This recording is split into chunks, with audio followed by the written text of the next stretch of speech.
আজ খুশির দিন। নিতাইবাবু আর মাধবী দেবীর 40তম বিবাহবার্ষিকী। ছেলে বৌমা মিলে সুন্দর করে অনুষ্ঠানটি সাজিয়েছে। সব কিছুই ঠিকঠাক ছিল, কিন্তু হঠাৎই অনুষ্ঠানের মাঝে পুলিশ এসে হাজির হলো। কিন্তু কেন, কে ডাকলো পুলিশ? সব কিছু জানতে হলে আজকের ভিডিওটি শেষ পর্যন্ত দেখুন। ভালো লাগলে লাইক, কমেন্ট ও শেয়ার করতে ভুলবেন না। নিতাইবাবু আর মাধবী দেবী কখনো ভাবতেও পারেননি যে তাদের বার্ধক্য এত সুন্দর হবে। আশেপাশের অনেকেই বলেন বৃদ্ধ বয়সে ছেলে বৌমা আলাদা হয়ে যায়, মা বাবাকে বোঝা মনে করে। কিন্তু অমিত আর পূজা যেন একদম অন্যরকম। তারা মা বাবাকে কখনো একা হতে দেয়নি। তাই নিতাইবাবু আর মাধবী দেবী ছেলে বৌমাকে ভীষণ ভালোবাসেন। অমিত ব্যস্ত মানুষ, একটা বড় কোম্পানির উচ্চপদস্থ কর্মকর্তা। কাজের চাপে সারাদিন ছুটে বেড়ায়, তবুও রাতের খাবার একসাথে খাওয়ার নিয়ম সে কখনো ভাঙেনি। পূজাও ঘরে সব কিছু সামলে নেয় নিখুঁতভাবে। মাধবী দেবী প্রায়ই বলেন, ছেলে বৌমা এমন হলে কোনো মা বাবার দুঃখ থাকে না। নিতাইবাবুও একমত, যদিও তিনি কম কথা বলেন।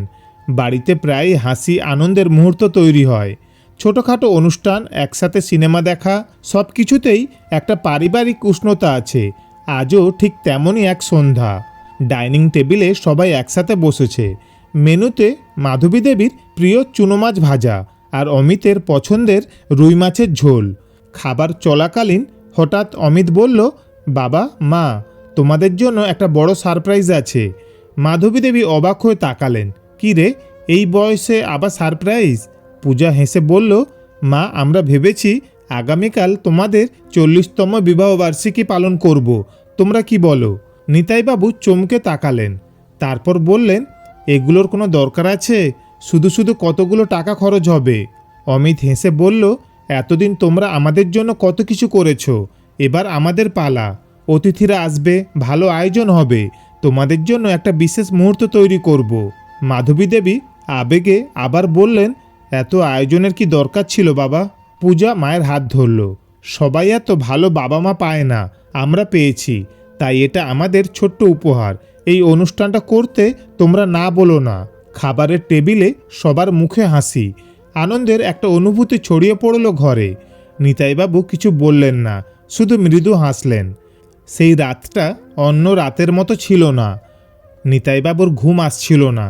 সারাদিন সব ঠিকঠাক ছিল, ছেলে মেয়ে এত ভালোবাসা দিচ্ছে, তাহলে কেন যেন একটা অজানা অস্বস্তি অনুভব করছে তিনি, যেন কিছু একটা ঠিক নেই।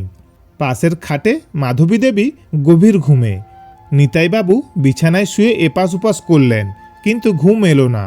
মনের মধ্যে একটাই কথা শুধু ঘুরপাক খাচ্ছে, যে ছেলে বৌমা এত বছর বিবাহবার্ষিকী পালন করলো না, হঠাৎ তারা কেন বিবাহবার্ষিকী পালন করতে যাচ্ছে। অবশেষে উঠে পড়লেন, বারান্দায় গিয়ে দাঁড়ালেন। বাতাসটা ঠান্ডা, কিন্তু মনটা অস্থির লাগছে। তিনি ধীরে ধীরে বারান্দায় পায়চারি করতে লাগলেন। তার পরদিন সকালবেলা ঘর জুড়ে সাজো সাজো রব। নিতাইবাবু বারান্দায় বসে আছেন। সকাল সকাল ছেলে বৌমা বাজার করে নিয়ে চলে এসেছে, আর ঘরের ভেতর থেকে গৃহস্থালির কোলাহল ভেসে আসছে। সবার মনে একটা আনন্দ মেতে আছে। মাধবী দেবী রান্নাঘরে ব্যস্ত, পূজা সঙ্গে আছে। দুজন মিলে বিশেষ কিছু রান্না করছে। অমিত একের পর এক ফোন করছে, অনুষ্ঠানের শেষ মুহূর্তের প্রস্তুতি নিয়ে কথা বলছে। গৃহস্থালির কর্মচারীরা ঘরদর পরিপাটি করছে। ফুল সাজানো হচ্ছে মূল দরজাটা। সারা ঘরের ভেতরে বেলুন দিয়ে সাজানো হয়েছে। একপাশে লাল আর সোনালি রঙের কাপড়ে একটা সুন্দর ব্যানার ঝোলানো হয়েছে, শুভ 40তম বিবাহবার্ষিকী, বাবা ও মা। নিতাইবাবু এসব দেখছেন, কিন্তু আজ যেন কোনো কিছুর মধ্যেই আনন্দ খুঁজে পাচ্ছেন না। কিছু একটা কুরে কুরে খাচ্ছে নিতাইবাবুকে। মাধবী দেবী খুশি মনে বারান্দায় এলেন। দেখেছ কেমন সুন্দর করে সাজিয়েছে? তিনি বললেন। নিতাইবাবু মৃদু হেসে বললেন, হ্যাঁ, খুব সুন্দর। চোখটা ছলছল করছিল তখনই নিতাইবাবুর। মাধবী দেবী নিতাইবাবুর চোখের দিকে তাকিয়ে ঠিক বুঝতে পারলেন কিছু একটা ঠিক নেই। তুমি এত চুপচাপ কেন? শরীর খারাপ লাগছে? নিতাইবাবু মাথা নাড়লেন, না, ঠিক আছি। কিন্তু সত্যিই কি তিনি ঠিক আছেন? রাতে যে ঘটনাটা ঘটেছিল সেটা নিয়ে কিছু বলতে ইচ্ছে করছিল, কিন্তু কিছু বললেন না। সময় আসুক, তারপর। বেলা বাড়তেই অতিথিরা আসতে শুরু করলো। আত্মীয় স্বজন, বন্ধুবান্ধব সবাই এসেছে। সবাই বলছে, কি দারুণ আয়োজন, সত্যি ভাগ্যবান তোমরা, এমন ছেলে বৌমা পেয়েছো। অমিত আর পূজা হাসি মুখে অতিথিদের আপ্যায়ন করছে। তারা দুজনেই যেন আদর্শ ছেলে বৌমার প্রতিমূর্তি। কিন্তু নিতাইবাবু জানেন, চোখে যা দেখা যায় তা সবসময় সত্যি হয় না। অনুষ্ঠানে সবাই নিতাইবাবু ও মাধবী দেবীকে উপহার দিল, কিন্তু সবচেয়ে বড় উপহারটা দিল অমিত ও পূজা। একটা সুন্দর কাঠের বাক্স এগিয়ে দিয়ে অমিত বলল, এটা তোমাদের জন্য। নিতাইবাবু বাক্স খুলে দেখলেন ভেতরে একটা সুন্দর রূপোর মূর্তি, যেখানে এক বৃদ্ধ দম্পতি একসাথে বসে আছে। মাধবী দেবী আবেগে বলে উঠলেন, এত সুন্দর। নিতাইবাবু চুপ করে তাকিয়ে রইলেন। এই মূর্তি যেন ভবিষ্যতের এক প্রতিচ্ছবি। অনুষ্ঠান খুব ভালোভাবেই চলছিল, হাসি, গল্প, আনন্দে ভরপুর মুহূর্ত। কিন্তু নিতাইবাবুর মন যেন কিছুতেই শান্ত হচ্ছিল না। কাল রাতের ঘটনাটা নিতাইবাবুকে কোনো মতেই শান্ত হতে দিচ্ছে না। তিনি বারবার পূজা আর অমিতের দিকে তাকাচ্ছিলেন। তাদের মুখের হাসি সত্যিই কি খাঁটি? তিনি জানেন আজকের এই আয়োজনের পেছনে একটা গভীর রহস্য লুকিয়ে আছে। তবে এখনও তিনি চুপ। অনুষ্ঠানে গুঞ্জনে গোটা বাড়ি মুখরিত। আলো ঝলমলে ঘর, হাসি মুখে অতিথিরা একে অপরের সঙ্গে গল্পে ব্যস্ত। নিতাইবাবু ও মাধবী দেবী সবাইকে আপ্যায়ন করছেন, অথচ নিতাইবাবুর মনে আজ একটা চাপা অস্বস্তি কাজ করছে। তিনি আজ কোনোভাবেই মন থেকে আনন্দ অনুভব করতে পারছেন না। পূজা একবার এসে বলল, বাবা তুমি একটু বসো তো, আমরা এত কিছুর আয়োজন করলাম আর তুমি একদম চুপচাপ হয়ে আছো, ঠিক আছো তো? নিতাইবাবু হাসলেন, কিন্তু সেই হাসির মধ্যে যেন একটা লুকানো যন্ত্রণা ছিল। আমি ঠিক আছি মা, শুধু একটু অবাক লাগছে, এত বড় আয়োজন করেছো তাই আর কি।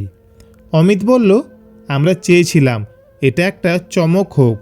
বাবা মার 40 বছরে বিবাহ বার্ষিকী, এটা তো ছোটোখাটো ব্যাপার নয়। হ্যাঁ, সেটা তো বুঝতেই পারছি। নিতাইবাবুর কণ্ঠস্বর অদ্ভুত ঠান্ডা ছিল। মাধবী দেবী অবশ্য খুব খুশি। তিনি অতিথিদের সঙ্গে গল্প করছেন, পুরনো দিনের স্মৃতি বলছেন। কিন্তু নিতাইবাবু বারবার বাড়ির বিভিন্ন কোণে তাকাচ্ছেন, যেন কাউকে খুঁজছেন। একটা বড় টেবিলের উপর চমৎকারভাবে সাজানো রয়েছে একটা 3 তলা কেক। তার উপরে চকলেট দিয়ে লেখা, 40তম বিবাহ বার্ষিকী শুভ হোক বাবা ও মা। সবাই একসঙ্গে বলল, নিতাইবাবু, মাধবী দেবী, আপনারা দুজন কেক কাটুন। মাধবী দেবী উচ্ছ্বাসে বললেন, দেখলে এত ভালো ছেলে বৌমা পেয়েছে আমরা, আমাদের জন্য কত কিছু করেছো। নিতাইবাবু এবার একবার অমিতের দিকে তাকালেন। তার চোখের ভাষা যেন কিছু বলতে চাইছে, যা কেউ বুঝতে পারছে না। পূজা বলল, বাবা মা দুজন মিলে ছুরি ধরো, এখনই সময় কেক কাটার। বাবা কি এত চিন্তা করছো বলো তো? তখনই নিতাইবাবু ও মাধবী দেবী কেক কাটার জন্য প্রস্তুত হলেন। সবার চোখ ওদের দিকে। মোবাইল ক্যামেরা অন হয়ে গেল, সবাই ছবি তুলতে ব্যস্ত, কেউ লাইভ ভিডিও করছে। ঠিক সেই মুহূর্তে পুলিশের গাড়ির শব্দ শোনা গেল। তারপর দরজার বাইরে কয়েকজন লোকের ছায়া দেখা গেল। কেউ একজন চিৎকার করে বলল, পুলিশ এসেছে। সবার মুখ হঠাৎই ফ্যাকাশে হয়ে গেল। অতিথিরা একে অপরের দিকে তাকাতে লাগলো। কেউ কেউ ফিসফিস করে বলল, পুলিশ কেন আবার? অমিত প্রথমে হতভম্ব হয়ে গেল, তারপর সামলে নিয়ে বলল, পুলিশ এখানে কেন? একজন অফিসার সামনে এলেন, তার হাতে একটা নথি। তিনি বললেন, আমাদের কাছে একটা অভিযোগ এসেছে। এই বাড়ির মালিক নিতাইবাবু কি এখানে আছেন? নিতাইবাবু শান্তভাবে এগিয়ে এলেন। হ্যাঁ, আমি নিতাই মিত্র। বলুন অফিসার, কি ব্যাপার? অফিসার চারপাশে তাকালেন। তিনি অমিত ও পূজার দিকেও তাকালেন। পুলিশ অফিসার বলল, একজন ব্যক্তি আমাদের খবর দিয়েছেন যে আপনাকে ও আপনার স্ত্রীকে এই বাড়ি থেকে জোর করে সরিয়ে দেওয়ার পরিকল্পনা করা হয়েছে। আপনি কি এ ব্যাপারে কিছু জানেন? বাড়ির মধ্যে পিনপতন নীরবতা নেমে এলো। অতিথিরা যে যার মতো ফিসফিসিয়ে আলোচনা করতে লাগলো। অমিত হঠাৎ বলে উঠল, এই অভিযোগ সম্পূর্ণ মিথ্যা। আমাদের বাবা মাকে আমরা নিজেদের প্রাণের চেয়েও বেশি ভালোবাসি। এটা নিশ্চয়ই কোনো ভুল বোঝাবুঝি। পূজাও বলল, হ্যাঁ অফিসার, এখানে নিশ্চয়ই কোনো ভুল হচ্ছে। আজ আমাদের বাবা মার বিবাহবার্ষিকী, এমন একটা আনন্দের দিনে কেউ এমন অভিযোগ কেন করবে? পুলিশ অফিসার কিছুক্ষণ চুপ করেছিলেন, তারপর বললেন, আমাদের কাছে নির্দিষ্ট তথ্য আছে, কিন্তু কে আমাদের খবর দিয়েছে সেটা আমরা বলবো না। নিতাইবাবু এবার ধীরে ধীরে মুখ খুললেন। সবাই তাকিয়ে আছে তার দিকে। তিনি শান্ত স্বরে বললেন, তোমরা জানতে চাও কে পুলিশকে খবর দিয়েছে? অমিত সঙ্গে সঙ্গে বলল, হ্যাঁ বাবা, নিশ্চয়ই কেউ আমাদের বিরুদ্ধে ষড়যন্ত্র করছে। নিতাইবাবু এক মুহূর্ত চুপ রইলেন, তারপর বললেন, আমি করেছি। মুহূর্তের জন্য যেন পুরো বাড়ির বাতাস থমকে গেল। পূজা হতভম্ব হয়ে তাকিয়ে রইল। অমিত কাঁপা কাঁপা গলায় বলল, বাবা তুমি? নিতাইবাবুর চোখে জল এসে গেল। তিনি ধীরে ধীরে বললেন, গতকাল রাতে আমি ঘুমোতে পারছিলাম না, একটু শরীর খারাপ লাগছিল, আর মনের মধ্যে একটা কথা শুধু ঘুরপাক খাচ্ছিল। যারা এত বছর বিবাহ বার্ষিকী পালন করলো না, তারা হঠাৎ বিবাহ বার্ষিকী পালন করতে চাইছে কেন? তাই বারান্দায় গিয়ে পায়চারি করছিলাম, তখনই শুনলাম তোমরা নিজেদের মধ্যে কি আলোচনা করছিলে। অমিত ও পূজা এবার সম্পূর্ণ নিস্তব্ধ হয়ে গেল। তোমরা পরিকল্পনা করছিলে আমাদের এই বাড়ি থেকে সরিয়ে দিয়ে বৃদ্ধাশ্রমে পাঠিয়ে দেবে, কারণ এই বাড়িটা বিক্রি করতে চাও। তোমরা ভাবলে আমরা বুঝতে পারবো না। পূজার মুখ শুকিয়ে গেল। অমিত এবার কিছুটা সামলে নিয়ে বলল, বাবা তুমি আমাদের ভুল বুঝছো। আমরা শুধু চেয়েছিলাম তোমাদের ভালো একটা জায়গায় রাখতে, যেখানে তোমরা আরাম পাবে। নিতাইবাবু তীব্র স্বরে বললেন, আমার বাড়িতেই আমি আরাম পাই। তোমরা আমাকে কোথায় পাঠাতে চাইছিলে সেটা আমি জানি। সবাই একসঙ্গে ফিসফিস করতে লাগলো। অতিথিরা একে অপরের দিকে তাকাচ্ছে। তখনই পুলিশ অফিসার বললেন, নিতাইবাবু আপনি যদি চান আমরা আইনগত ব্যবস্থা নিতে পারি। মাধবী দেবী এতক্ষণ চুপ ছিলেন। এবার তিনি কাঁদতে কাঁদতে বললেন, আমরা কি এতটাই বোঝা হয়ে গেছি তোমাদের কাছে? অমিত পূজা একে অপরের দিকে তাকালো, তাদের চোখে আতঙ্ক। নিতাইবাবু বললেন, আমি কোনো শাস্তি চাই না, আমি শুধু চাই সবাই জানুক সন্তান সবসময় ভালো হয় না, সব বাবা মায়ের কপালে সুখ লেখা থাকে না। তিনি পুলিশের দিকে তাকিয়ে বললেন, আপনারা একটু অপেক্ষা করুন, আমি আমার ছেলেকে কিছু বলতে চাই। তারপর নিতাইবাবু ধীরে ধীরে অমিতের দিকে তাকালেন। তার চোখে জল, কণ্ঠস্বর কম্পিত কিন্তু দৃঢ়। অমিত একবার ভাবো তো, আজ তোরা আমাকে আর তোর মাকে এই বাড়ি থেকে সরিয়ে দিতে চেয়েছিলি। যদি তোর নিজের ছেলে মেয়ে একদিন তোকে এভাবেই সরিয়ে দিতে চায়, তখন কেমন লাগবে? অমিত স্তব্ধ হয়ে গেল। যে হাত তোকে প্রথমবার স্কুলে পৌঁছে দিয়েছিল, সেই হাতকেই আজ তুই দূরে ঠেলে দিতে চাইছিস। এই বাড়ির প্রতিটা কোনায় কোনায় আমাদের স্মৃতি জড়িয়ে আছে, আর তুই সেটাকেই আমাদের কাছ থেকে কেড়ে নিতে চাস। পূজা ফুপিয়ে কেঁদে উঠল। আমরা তোদের মানুষ করতে কত কষ্ট করেছি, কত ত্যাগ স্বীকার করেছি, শুধু এই দিনটা দেখার জন্য। অমিতের চোখে জল চলে এলো।